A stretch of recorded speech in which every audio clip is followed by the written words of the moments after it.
Did you know that 70% of women are unhappy with their breasts and believe that this problem can only be solved with plastic surgery? But in reality, breast shape doesn't just depend on genetics or luck. There are specific biomechanical processes behind it. And that is what distinguishes women of the same age, where one has breasts that remain young and firm, while another experiences asymmetry and sagging. And I will provide a set of techniques that will allow you to see results right now. I think you will be pleasantly surprised at how even simple exercises can affect the position of your breasts. And before watching this video, please subscribe to the channel, because here you can find even more useful exercises for youth and health.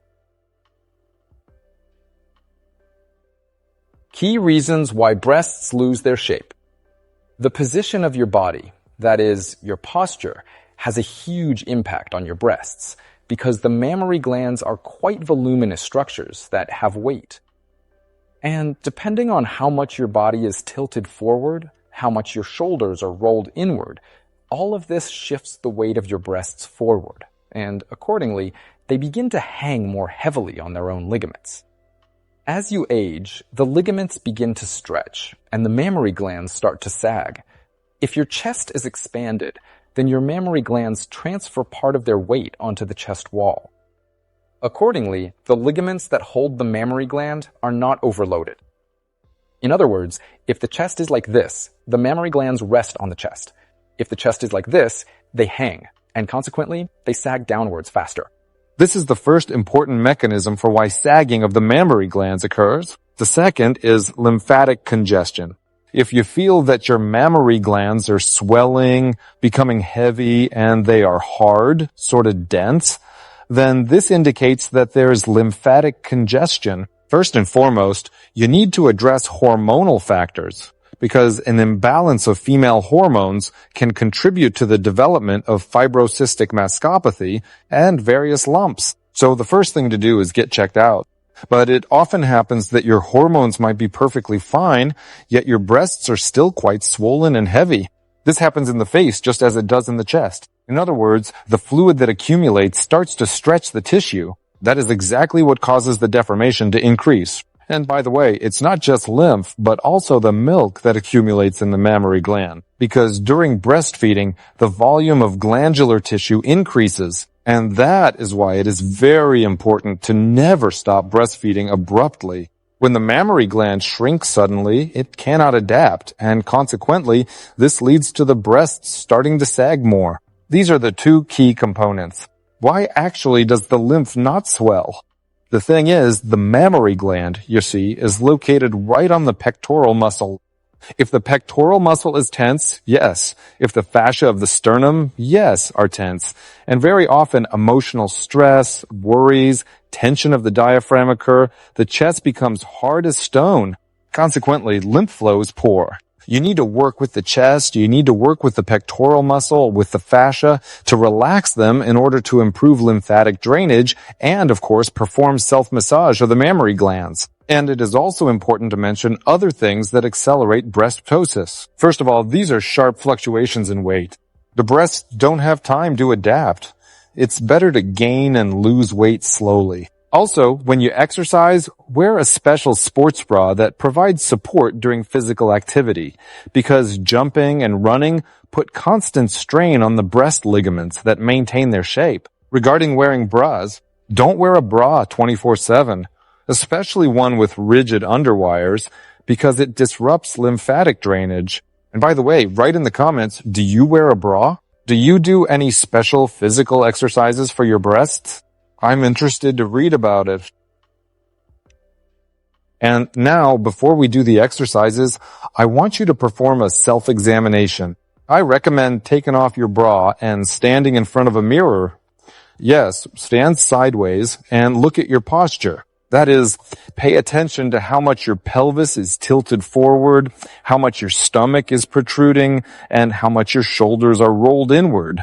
You should also look at your breasts. Meaning, what shape do they take? Do they sort of lie against the chest, or do they hang and consequently press inward? It's even better to take a photo so you can compare before and after, because it's even easier to see in photos.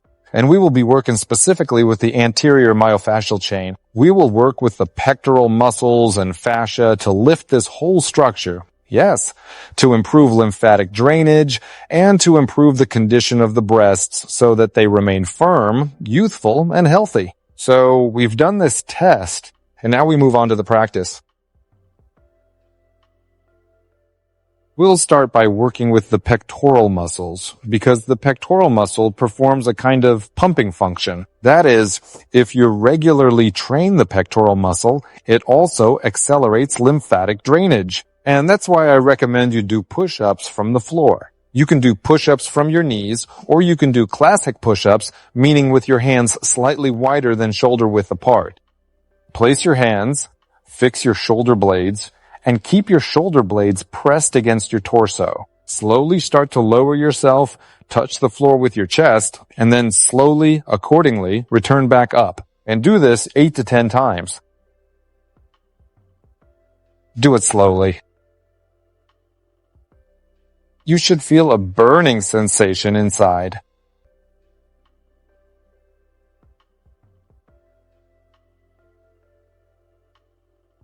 At the same time, breathe in and out. So when you touch the floor, inhale, then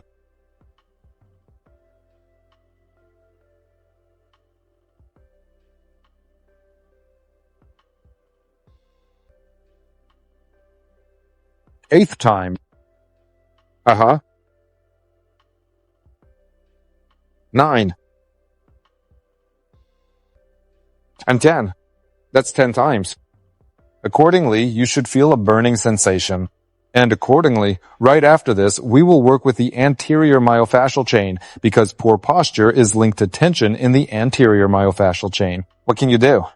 So you stretch out into this position and do these like CIR rotations. Look up at the ceiling with your eyes.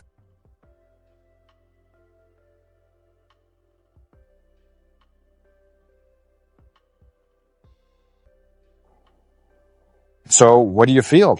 You feel that this whole side starts to open up. So when you do the rotation, your entire rib cage starts to get worked, as well as your abdomen. This is necessary so that our shoulder girdle opens up, and so that the tension leaves the chest area. So if you, for example, get tired, take a break, and then you can continue working on it. So let's do at least 5 rotations to each side, one way and then the other.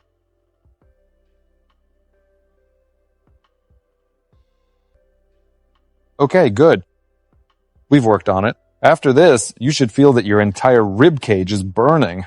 And now we move on to the pleasant part, where you relax and stretch those chest muscles. To do this, you just need to lie down with your legs to the side. So you lie on your side, and we start straightening the arm like this, right? It turns out that all the muscles here, the chest muscle and the fascia, they start to stretch out. So if I do it on this side, I'll show you. Look, I'm lying down. I'm taking my arm back, essentially. I just relax, take a deep breath for 5 seconds, and then a slow exhale for 10 seconds. I just relax, enjoy it. After I feel that my arm has dropped completely, yes, I can place my hand on the breast. We're just doing a self-massage for stretching, right? So we take it, and work through it. Plus, here, dear ladies, you can grab the breast, and do a bit of vibration. We take it, grab it, and shake, shake, shake. And don't forget about the deep inhale and exhale. And then we do the same thing again, as I said, on the other side. Lie down, yes, on your side, and we do the same thing. Yes. So we need the tendons, muscles, and the breast right here. And then again, we finish with a pleasant vibration to improve lymphatic drainage. If it's too easy for someone to lie like this, if someone doesn't feel enough tension, then you place your leg like this, and then the twist intensifies and the tension increases. Understand? So this is how you do it. And then, accordingly, just massage, right? So you can also move the breasts around. And ideally, you should do 2 or 3 cycles. And now, after performing these exercises, do a check again. Look in the mirror and see what has changed. You might notice that your posture has become more upright. The breasts have lifted, so the chest area has, as it were, opened up. You can see right now in the mirror how working with the chest and muscles affects the breasts. But it also affects your face as well. Because if we look at our face, right? Why does it start to sag? Well, it's because these posture and body issues, all these internal biomechanical conflicts, lead to tension in these tissues. And here, in addition to working on the chest, it's also very important to work on the face. And to prevent this, these jowls, a sagging jawline, necklace lines, a shortening neck, on My Body Secret Program, you'll improve condition of your breasts, get tightened body, and lifted face. Link in description below. Dear ladies, I hope you understood from this video that you can influence your own breasts, and it's not a life sentence. The main thing is, don't wait for the moment when deformations truly set in that can only be corrected with a scalpel. But I am always for preventative measures, for prophylaxis, and I know for sure that the sooner you start taking care of your breasts now, the better your long-term results will be. Well, that's all for today. This was Dr. Alice. Make sure to check if you are subscribed because new videos on how to stay young and healthy are released here every week.